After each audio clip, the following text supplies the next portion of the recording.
சிவாய நம. புராண கதைகள் உணர்த்தும் நன்னெறி கருத்துக்கள். நம்முடைய பெரியவர்கள் நமக்கு புரியாத சில விஷயங்களை பற்றி புரிய வைப்பதற்காக கதைகள், புராணங்கள் வாயிலாக பல உண்மைகளையும் கருத்துக்களையும் சொன்னார்கள்.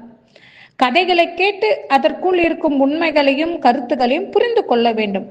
கதையில் இது சரி இது தவறு என்று விவாதிக்கொண்டு இருக்கக்கூடாது. மகாபாரத கதையில சூதாடக்கூடாது. சூதாடுகிற புத்தி வந்தால் மனைவியை கூட அடக வைக்கும் நிலை வரும். எனவே சூதாடக்கூடாது என்று தெரிந்து கொள்ள வேண்டும்.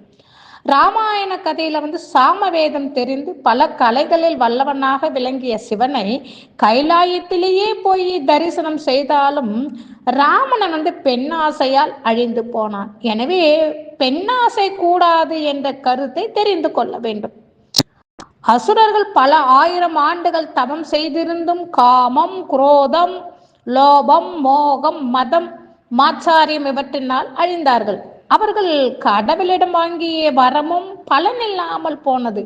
எனவே காமம், குரோதம், லோபம், மோகம், மதம், மாச்சாரியம் எனவே இந்த குணங்களை அருகில் வராமல் பார்த்து கொள்ள வேண்டும். புராணங்களில் ஒரு கதாபாத்திரத்தின் குணாதிசயத்தை உயர்த்தி கொண்டு போய் இவ்வளவு உயர்ந்த நிலைக்கு போனவன் ஒரு சிறிய தவறு செய்து பாதாளத்தில் விழுகின்றான் என்று புரியாதவர்களுக்கு புரிகிற வகையில் கதையை சொல்லி சிறு தவறு கூட செய்ய எண்ணக்கூடாது என்று நம்ம பெரியவர்கள் சொன்னார்கள்.